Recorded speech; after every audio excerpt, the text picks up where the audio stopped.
कीजिए मैं जाहिरी शक्ल सूरत में तुम्हारी तरह बशर हूँ, यानी कि नबी खाता है, नबी पीता है, नबी सोता है, नबी उठता है, नबी जागता है, नबी पेशाब करता है, नबी पेशाब करता है, नबी पाखाना करता है, लेकिन फिर भी लोग कहता है कि नबी खाता है, नबी पीता है, नबी सोता है, नबी उड़ता है, नबी जागता है, तो वो हमारे ही तरह है। लेकिन मैं कहता हूँ, कुरान कहता है कि वो तुम्हारी तरह बशर नहीं है, वो अगर बशर है तो अफजलुल बशर है, वो अफजलुल बशर है, वो नूरी बशर है। तो कुरान के आयत में कद जाकुम मिनल्लाहि नूर को लाके कह रहा है कि नबी को एक जगह पे बशर कहा जा रहा है और एक जगह पे नूर कह रहा है। तो इन आयत पर, ये जो आयत कुल इन्नमा अना बशरुम है, इस पर अमल करना जायज नहीं है, हराम है। क्यों? कुल कहकर जो खुदा ने मुराद लिया है वो तर्जमे में जाहिर नहीं है, और जो तर्जमे में जाहिर है वो खुदा के मुराद नहीं है। इसलिए इन आयत पर ईमान लाना जरूरी है, मगर अमल करना हराम है। आइए एक हदीस से पाक समाअत कीजिए नबी की बशरियत पर। नबी कौन सा बशर है, नबी किस तरीके का बशर है, नबी अफजलुल बशर है या अफजलुल बशर नहीं है। आइए हजरत अबू सईद खुदरी रज़ी अल्लाह ताला अन्हु से रवायत है, मिशकात शरीफ 515 में हदीस पाक मौजूद है। एक दिन अल्लाह तबारक व तआला के रसूल मस्जिद नबवी में बैठे हुए थे और होने के बाद एक फरिश्ते नबी पाक सल्लल्लाहु अलैहि वसल्लम के बारगाह पे यानी मस्जिद नबवी में तशरीफ लाए, और लाने के बाद उसके बाद एक फरिश्ते आसमान और जमीन के दरमियान उड़ने लगे, और जब उड़ने लगे तो वो फरिश्ते प्रवास करने लगे और कहने लगे आहुआ क्या ये वही मोहम्मद है जिसके हम तलाश में है। वो नीचे वाला फरिश्ता कह रहा है हाँ ये वही मोहम्मद है जिसके हम तलाश में है। वो ऊपर वाला फरिश्ता नीचे आते हैं और दोनों फरिश्ते एक जगह पर कायम होते हैं, खड़े होते हैं। अचानक एक फरिश्ते गायब हो जाते हैं और होने के बाद जन्नत जाते हैं और जन्नत से एक तराजू पल्ला लाते हैं, और लाने के बाद अल्लाहु अकबर, गौर से सुनिएगा आपका ईमान ताजा हो जाएगा। वो फरिश्ते तराजू पल्ले को लाते हैं और लाने के बाद एक फरिश्ते रसूल पाक सल्लल्लाहु अलैहि वसल्लम को गोद में उठाते हैं और उठाने के बाद एक पल्ले पे रसूल को बैठाते हैं और एक फरिश्ते अचानक गायब हो जाते हैं। और दुनिया में जो सबसे ज्यादा परहेजगार थे, जो सबसे ज्यादा मुत्तकी थे, जो सबसे ज्यादा हाजी थे, जो गाजी थे, उन हाजी और परहेजगार में से जो सबसे बड़े मुत्तकी थे उनको पकड़ के लाए, और लाने के बाद नबी पाक को एक पल्ले पे बैठाया और वो इंसान को एक पल्ले पे बैठाया। जब वजन किया गया तो मोहम्मद का पल्ला भारी हो गया। अल्लाहु अकबर, वो फरिश्ते फिर गायब हो जाते हैं, और हो जाने के बाद फिर दुनिया में सबसे ज्यादा जो परहेजगार थे, जो मुत्तकी थे, उनमें से दो आदमी को पकड़ के लाते हैं और लाने के बाद वजन करते हैं। मोहम्मद का पल्ला भारी हो जाता है, वो फरिश्ते फिर गायब हो जाते हैं, और होने के बाद दुनिया में जो सबसे ज्यादा परहेजगार थे, जो सबसे ज्यादा मुत्तकी थे, उनमें से 100 आदमी को पकड़ के लाते हैं, और लाने के बाद मोहम्मद का वजन करता है तो मोहम्मद का पल्ला भारी हो जाता है। वो दोनों फरिश्ते एक दूरी पे जाता है, थोड़ी दूर पे जाते हैं, और एक दूसरे पे कंधे पे कदम रखता है, और रखने के बाद कहता है, एक दूसरे के कंधे पे हाथ रखता है और कहता है ए फरिश्ते ये तुम क्या कर रहे हो? मोहम्मद के वजन पे एक तो छोड़ो, दो तो छोड़ो, तीन तो छोड़ो, 1000 तो छोड़ो, जमीन और आसमान को, अगर आसमान और जमीन को, जन्नत और दोज़ख को अगर एक पल्ले पे रखा जाए और मोहम्मद को अगर एक पल्ले पे रखा जाए तो मोहम्मद का पल्ला भारी हो जाए। क्या फरमाया? मोहम्मद का पल्ला भारी हो जाएगा। कायनात को अल्लाह तबारक व तआला ने एक पल्ले पे रख दिया और मोहम्मद को एक पल्ले पे रखा गया। वजन जब किया गया तो मोहम्मद का पल्ला भारी हो गया। इस हदीस से पता ये चलता है कि नबी हमारी तरह बशर नहीं है, बल्कि अगर नबी बशर है तो वह अफजलुल बशर है, वह नूरी बशर है, वो खाकी बशर नहीं है, वो हमारी तरह बशर नहीं है। वो जो कुछ लोग कहते हैं कि नबी खाते हैं, पीते हैं, सोते हैं, उठते हैं, जागते हैं, तो फिर नबी हमारे तरह बशर कैसे नहीं? तो मैं कहता हूं एक सहाबी रसूल नबी पाक सल्लल्लाहु अलैहि वसल्लम बीमार के हालत में पेशाब किया और बीमारी के हालत में एक लोटे पे पेशाब को रख दिया खटिया के नीचे। एक साहबी रसूल आते हैं बड़े प्यास से, प्यास बहुत लगी हुई है। जब प्यास लगी हो तो आए तो लोटा देखा, देखने में आया कि पानी, वो पानी सोचकर आका के पेशाब मुबारक को पी गया। झूम के बोलिए ना, वो पानी सोचकर आका के पेशाब मुबारक को पी गया। जब नबी पाक सुबह को बेदार हुए, वो पेशाब को फेंकने के लिए जब गए तो देखा कि लोटा में पेशाब नहीं है। साहबा रसूल को पूछा कि वो साहबा, किसी ने इस बर्तन में जो पानी था, जो पेशाब था, किसी ने फेंका क्या? एक साहबी सर झुकाते हुए आए, आका गलती हो गई, फिदा के अभी वो उम्मी, मेरे माँ बाप आप पर कुर्बान या रसूल अल्लाह, लेकिन गलती हो गई, मैंने इस पानी को, इस पेशाब को पानी समझ के पी लिया हूं आका। जब इतना कहना था तो नबी ने कहा, साहबा तुम्हें मुबारक हो, कयामत तक जितने नस्ल आएंगे किसी के पेट की बीमारी नहीं होगी।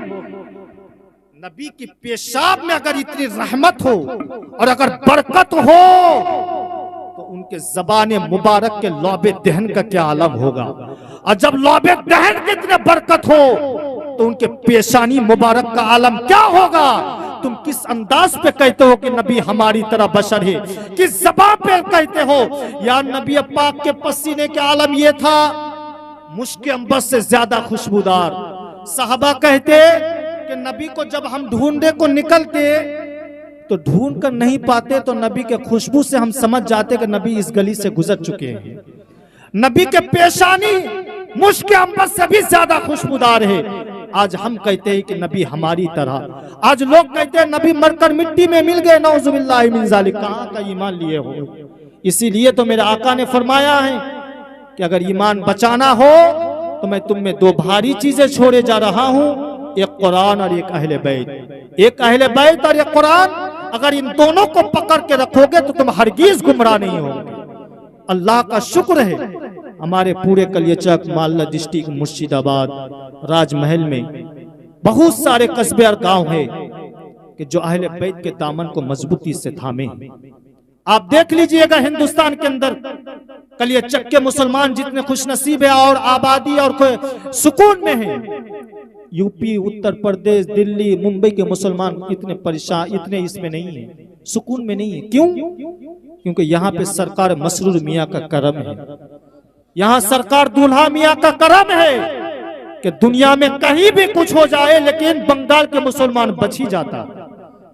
लेकिन मेरा टॉपिक ये नहीं है, मैं आगे आपको अहले बैत के भी कुछ शान सुनाऊंगा, लेकिन जो आयत पढ़ा हूं उसके मौजू पर और थोड़ी सी झलकियां सुनिएगा। आप जानते हैं हजरत इब्राहिम खलीलुल्लाह के नाम आप सुने हैं, सुने हैं ना? कितने लोग सुने हैं? हाथ उठाकर बोलिए। आपने सुने हैं? सब सुना है। बेदार रहिएगा, बहुत पॉइंट की बात जो कभी भी सुनने को नहीं मिलेगा आपको। हजरत इब्राहिम अलैहिस्सलातु व तस्लीम नमरूद के दरबार में जाता है और जब नमरूद के बारगाह पे जाता है तो जाने के बाद नमरूद को खुदा को एक मानने का हुक्म देता है कि ए नमरूद, तुम एक खुदा को मान लो, तुम्हारा एक ही खुदा है, दूसरे खुदा को मत मानो। नमरूद अपने तकब्बुर और घमंड के बुनियाद पर कहा कि ए मूसा, तुम किस खुदा की बात कर रहे हो? मैं ही तो खुदा हूं। नऊजुबिल्लाहि मिन ज़ालिक। नमरूद ने कहा, ए मूसा, ए इब्राहिम, तुम किस खुदा की बात कर रहे हो? खुदा तो मैं ही हूं। हजरत इब्राहिम खलीलुल्लाह ने कहा, अच्छा, मेरा खुदा वह है जो जिंदा को मुर्दा करता है, मुर्दा को जिंदा करता है। अगर तू मेरा खुदा है नमरूद, तो तू भी मुर्दे को जिंदा कर और जिंदे को मुर्दा कर दे। नमरूद ने कहा, अच्छा ठीक है, सुबह को आना इब्राहिम। जब हजरत इब्राहिम खलीलुल्लाह सुबह को आए तो नमरूद चालाक इंसान थे, लेकिन नबी के सामने किसी की चालाकी नहीं चलती। तो वो चालाक थे, वो क्या कहा, एक इंसान को पकड़ा, कॉलर को, सीना को पकड़ा और पकड़ने के बाद कहा, ए तुम्हारा क्या हाल है? कहा कि मैं आजाद हूं।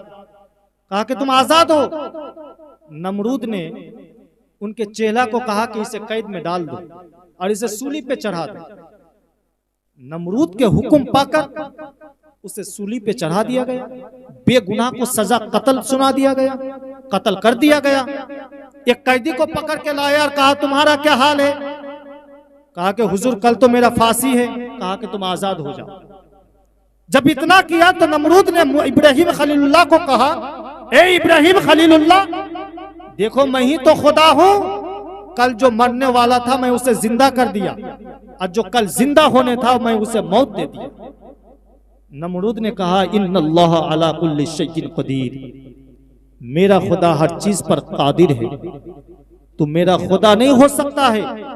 मेरा खुदा इस तरह मुर्दे को जिंदा, जिंदा को मुर्दा नहीं करता है।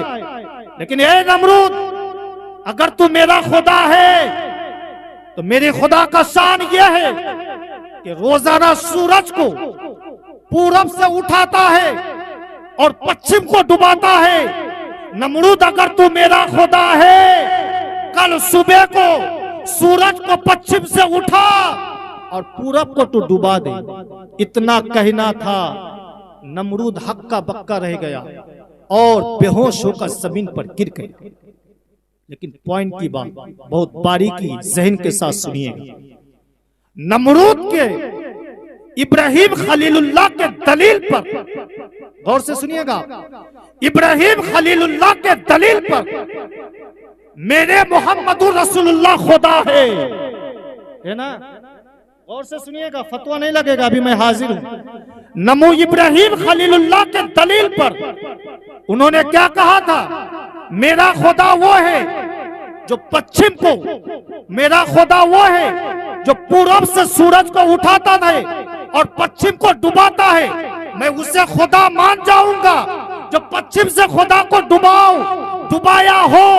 नमरूद तो हक्का बक्का रह गया। लेकिन गौर कीजिएगा, मोहम्मदुर रसूलुल्लाह सल्लल्लाहु अलैहि वसल्लम मौजूद है, साथ में हजरत अली है। अली के जांगे मुबारक पर नबी पाक आराम फरमा रहे हैं। आराम फरमाना था, नमाज असर कज़ा हो गई। असर जब कज़ा हो गई, मगरिब के वक्त होने गया। अली मुर्तजा नमाज असर के लिए रोने लगे। इतना रोया, डाली के दाढ़ी के बाल भीगने लगे। एक कतरा अली के चाक का, एक कतरा आंसू का, एक कतरा नबी के जुल्फ मुबारक पर, नबी के रुखसारे मुबारक पर गिर जाता है। जब गिरता है, नबी बेदार हो जाते हैं और जब बेदार होता है तो कहता है, ए अली, तुमको किस चीज ने रुलाया है? तुम्हें रुलाया किस चीज ने? अली कहता है, या रसूल अल्लाह, कसम है उस जात के कि जब से मैंने आपके दस्ते मुबारक पर, आपके हाथ पे हाथ रख के ईमान लाया हूँ, कभी भी नमाज कज़ा नहीं हुई है। लेकिन मेरे आका, आज मोहब्बत की वजह से, आपके प्यार की वजह से नमाज असर कज़ा हो गई। इतना कहना था, नबी मुस्कुराने लगे और जब मुस्कुराने लगे, नबी कहने लगे, अली तो फिर रोने की क्या बात है? तू ये बता, नमाज असर को कज़ा पढ़ना चाहते हो या अदा पढ़ना चाहते हो? इतना कहना था। अली कहने लगे, या रसूल अल्लाह, रो तो रहा हूं अदा के लिए, तो फिर कज़ा किस बात की? अगर आप अदा करवा दे तो और भी अच्छी बात है। इतना कहना था। नबी कौनैन ने उंगली का इशारा किया, पश्चिम से सूरज पलट आया। पश्चिम से सूरज पलट आया।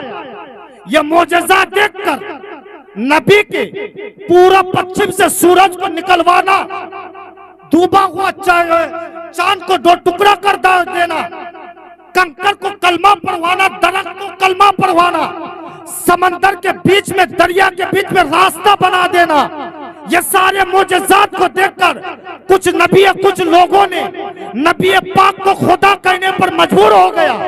तब अल्लाह तबारक व तआला ने कहा, ए महबूब, कुल इन्नमा अना बशरुम मिस्लुकुम, आप कह दीजिए कि मैं तुम्हारी तरह बशर हूं, ताकि लोग आपको खुदा मानने पर मजबूर ना हो जाए। अल्लाहु अकबर।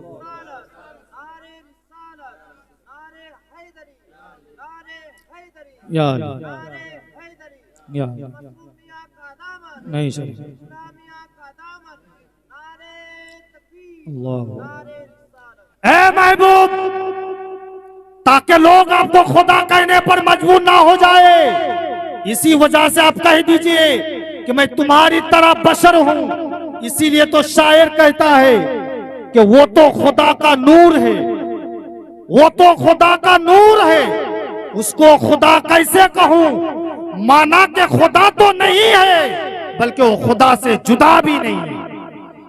कायनात का निजाम अल्लाह ने बनाया मगर मोहम्मद के हाथ पे रख दिया।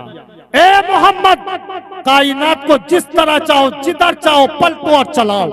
इसी वजह से जरूरत के मुताबिक नबी ने चांद को दो टुकड़ा कर दिया, जरूरत के मुताबिक डूबा हुआ सूरज को पलट लाया, जरूरत के मुताबिक कंकर को कलमा पढ़ा के बता दिया कि मैं नबी इस तरह हूँ, आखिरी नबी इस तरह हूँ कि अल्लाह ने कायनात को बनाया और उनका मालिक हमें बना दिया। ये इश्क की बात है, मोहम्मद की मोहब्बत की बात है। लोगों बहुत सारे आलिम नहीं बताते हैं, लेकिन आज बता रहा हूं, गौर से सुनिएगा। इश्क की बात है, मोहब्बत की बात है। चंद मिनट और भी मैं हूं, अगर आप साथ दीजिएगा तो मैं बहुत अच्छी अच्छी प्यारी बात और भी बताऊंगा आपको। अगर आप बैठे रहेंगे अच्छा लग रहा है? अच्छा लग रहा है? हाथ उठा के बोलिए या रसूल अल्लाह। अगर आपका ईमान ताजा हो रहा हो, मेरी तकरीर समझ में आ रही हो, तो बीच मजमा से कोई भाई हुआ हाथ उठा के नारा लगा दीजिए जरा, उठाइए। अल्लाहु अकबर या रसूल अल्लाह या अली या अली, जिंदाबाद जिंदाबाद जिंदाबाद जिंदाबाद। नहीं चले नहीं चले या अली। हजरात, आप जानते हैं वो कूहे तूर पर मूसा गए और रब्बे कायनात को कहा, मौला मैं तुझे देखने की ख्वाहिश करता हूं, मैं तुम्हें देखना चाहता हूं। अल्लाह ने कहा लन तरानी, तुम मुझे देख नहीं सकते। फिर मूसा ने जिद किया, या अल्लाह मैं तुम्हें देखना चाहता हूं। जब जिद पे जिद किया तो अल्लाह तबारक व तआला ने क्या किया, मूसा कलीमुल्लाह को कहा, ए मूसा आओ कूहे तूर पर। नबी की शान और अंबिया के शान को आप देखिए, ये आखिरुज़्ज़मा के नबी है और हम उनके उम्मती हैं, हम उनके उम्मती हैं और नबी पहले, उनके शान को देखिए। क्या कहा, मूसा तू है कूहे तूर पर आओ। अल्लाह कह रहे मूसा अगर मुझसे बात करनी हो तो कूहे तूर पर आओ, अगर वही लेना हो तो कूहे तूर पर आओ, अगर हुक्म लेना हो तो कूहे तूर पर आओ, अगर शरीयत लेना हो तो कूहे तूर पर आओ, अगर तरीकत लेना हो तो कूहे तूर पर आओ, अगर मारिफत लेना हो तो कूहे तूर पर आओ। लेकिन ये मोहम्मद मुस्तफा है, जहां पे ये मुतय्यन नहीं किया कि जबल उहद पर आओ, मक्का में अरफात पर आओ, या जन्नतुल बकी पे आओ, या फिर काबा पर आओ। अल्लाह ने कहा महबूब तुम मेरे प्यारे मुस्तफा हो, जहां जहां रहोगे तुम वहां वहां वही नाजिल करूंगा। हद तो यह है कि अगर अम्मी आयशा के हुजरे पर रहोगे तो अम्मी आयशा के हुजरे पर वही नाजिल करूंगा। ये महबूबियत की शान है। और भी देखिएगा, जब कुए तौर पर मूसा आए, जूता पहन के आ रहा था, गैब से निदा आई, ए मूसा जूता खोल के आओ, ये कुहे तोर है। ए मूसा जूता खोल के आओ, ये कुए तूर है। लेकिन जब मोहम्मद अरबी को अल्लाह तबारक व तआला ने मेराज पे बुलाया, उम्मे हानी के घर से निकल नहीं था, मेरे मोहम्मद ने जूता खोलने लगे। गैब से निदा आई, महबूब जूता मत खोलना, अर्श से आज़म पर तुम अपना जूता पहन के आओ। सवाल किया गया, ए अल्लाह वो तो कुएं तौर पर मूसा जूता पहन के आ रहा था, तुमने तो मना कर दिया था, लेकिन यहाँ पे अपने हबीब को अर्श आज़म पर जूता पहन के क्यों बुला रहे हो? अल्लाह ने जवाब दिया, वो कुएं तौर और थे, लेकिन ये महबूब मुकर्रम है, ये मेरे हबीब है, इनके जूते से मेरे अर्श को भी खुशकिस्मती हासिल हो जाए। अगर मोहम्मद के जूते पे इतने कमाल हो, उनके तलवे का आलम क्या होगा? अगर उनके तलवे पे इतने आलम हो तो उनके दस्ते मुबारक का आलम क्या होगा? और जब उनके दस्ते मुबारक पर इतने कायनात का निजाम चल रहा हो तो उनके जबान का आलम क्या होगा? लेकिन गौर से सुनिएगा, अब मैं आ रहा हूं। वो जबान आप जानते हैं, वो जबान कभी भी मुस्तफा जाने रहमत के जबान से दुआ कभी रद्द नहीं हुई। जहां भी दुआ किया हो अल्लाह तबारक व तआला ने दुआ कबूल किया। वो जबान जिब्रील आते हैं नबी पर वही लेकर, नबी आराम फरमा रहे हैं तो जगाना मुश्किल हो जाते, कदम पर, कदम के तौले पर, तलवे पर चूमा देते हैं जगाने के लिए। नबी की जबान की बात करूं, इतने बुलंद वाला जबान, इतनी अजमत वाली जबान है, लेकिन मेरे भाइयों वो जबाने नाज पर, वो जबाने मुस्तफा पर तेरे नबी ने इमाम हुसैन को अपने गोद पे लिया, अपने गोद पे लिया, और लेने के बाद नबी अपने जबान से इमाम हुसैन को चूम रहा। नबी अपने जबान को, अपने खून को, अपने जान को, अपने प्यार को चूम रहा है, और कभी फिर सूंघ भी रहा है, कभी चूम रहा है, कभी सूंघ रहा है। सहाबा देखकर ताज्जुब में, ए मुस्तफा, नबी, ए मेरे प्यारे हबीब, चूमना तो समझ में आता है, मगर इमाम हुसैन को सूंघते क्यों है? नबी जवाब देते हैं, मैं इसी वजह से चूमता हूं क्योंकि ये मेरे खून है, मेरी बेटी फातिमा के लखते जिगर है, मगर सूंघ रहा हूं इसी वजह से कि हुसैन के जिस्म से जन्नत की खुशबू आती है। चूमता हूं इसी वजह से कि हुसैन के जिस्म से जन्नत की खुशबू आती है, मगर मुसलमानों, वो खून मेरे पीरो मुर्शिद के खून पर दौड़ रहा, वो खून इमाम हुसैन के, वो खून हजरत सैयद मसरूर मियाँ के खून पे दौड़ता हूं। तो अगर जन्नत की खुशबू हुसैन के सीने पर, हुसैन के अगर खून में हो, तो अहले बैत के कदम पर अगर हम चूमा दे, अगर चुम्बन करे, अगर चूमा दे, अगर चूमे, तो क्या हम जन्नत को चूम नहीं सकते हैं? ये हो नहीं सकता है।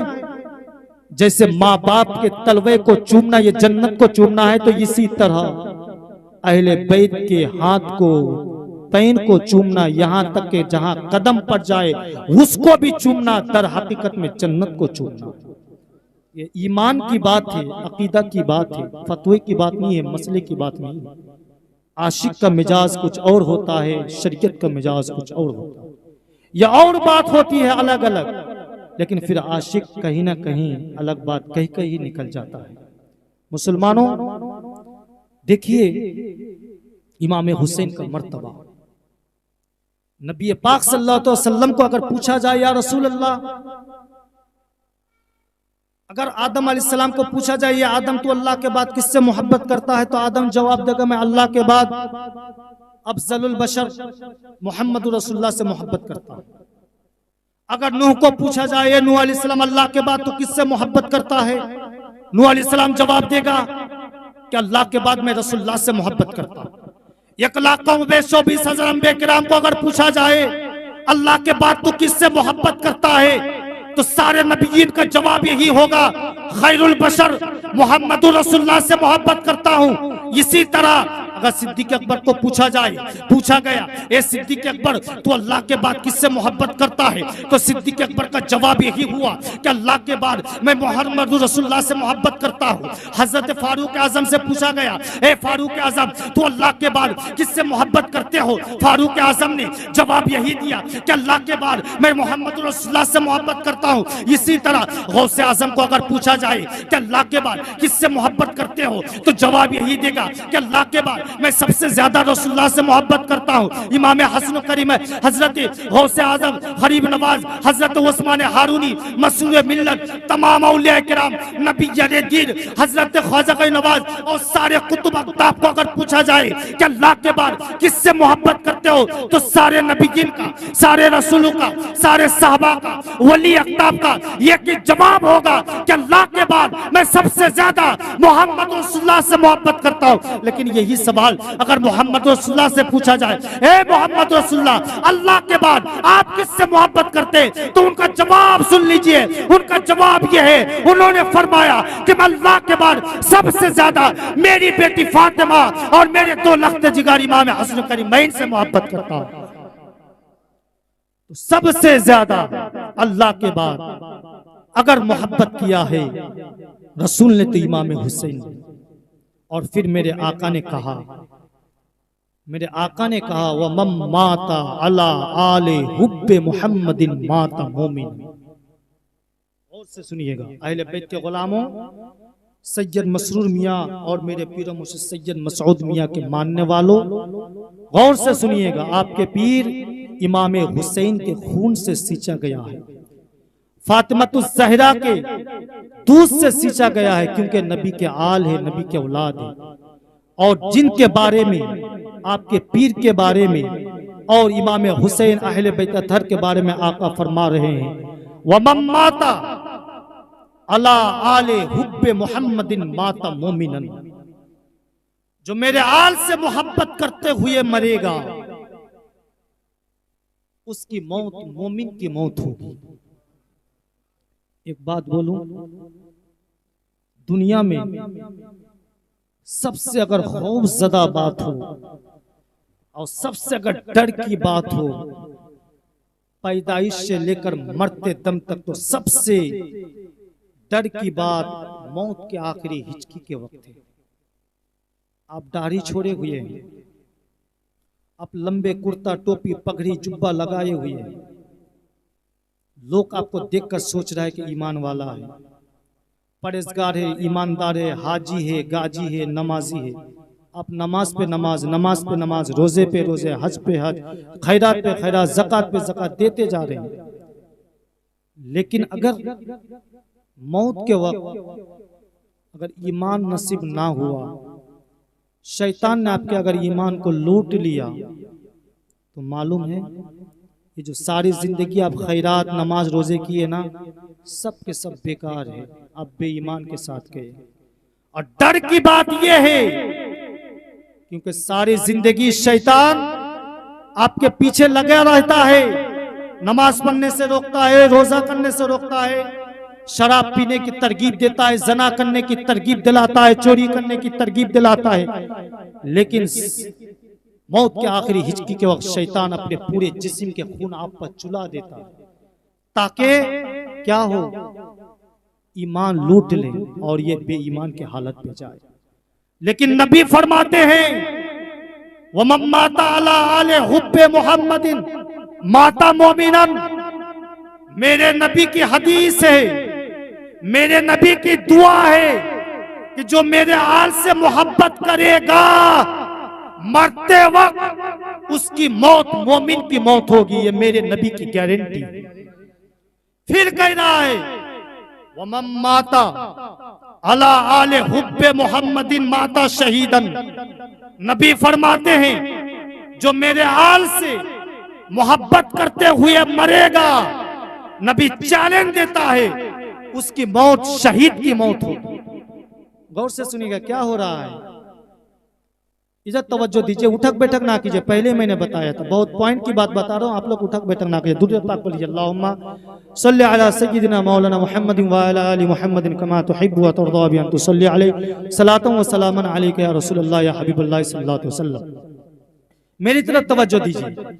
तो नबी फरमाते हैं वमन माता अला आले हुब्बे मुहम्मदिन माता शहीदन, जो मेरे आल से मोहब्बत करते हुए मरेगा उसकी मौत शहीद की मौत होगी। मेरे नबी की चैलेंज है।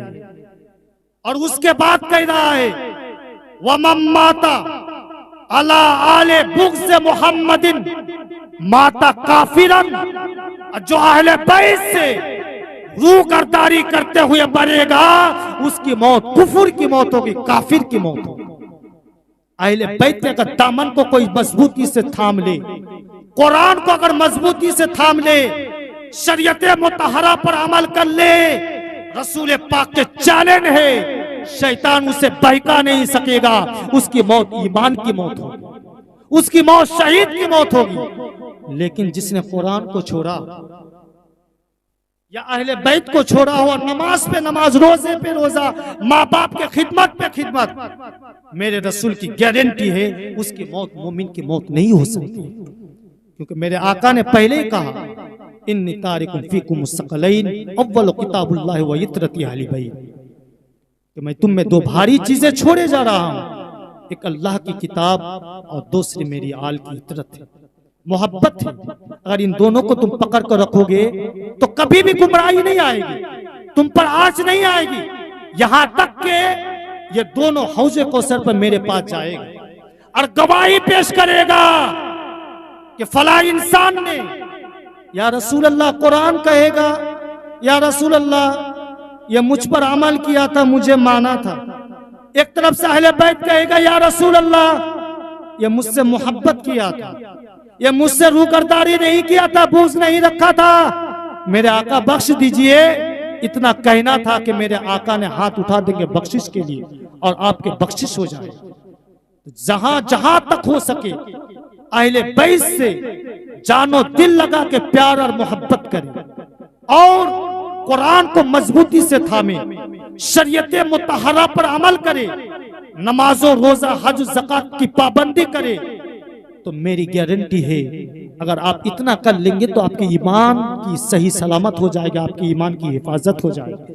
लेकिन कुछ इंसान ऐसे है कि पीर का नारा तो लगा लेता है मगर नमाज नहीं पढ़ता है। अफसोस की बात, पीर का नारा लगा लेता है मगर फिर शरीयत मुतहरा पर आमिल नहीं रहता है, अमल नहीं करता। मेरे भाइयों, आप कटरा शरीफ जाते हैं, बंगाल पे हुजूर आके 2 महीना 2.5 महीना 3 महीना तक रहते हैं, कभी देखें आपके पीर को कि शरीयत मुतहरा पर अमल कर नहीं किया है? कटरा में कभी देखें आप लोग जाते 5 दिन रहते पीर के साथ ही, पीर हुजूर किबला नमाज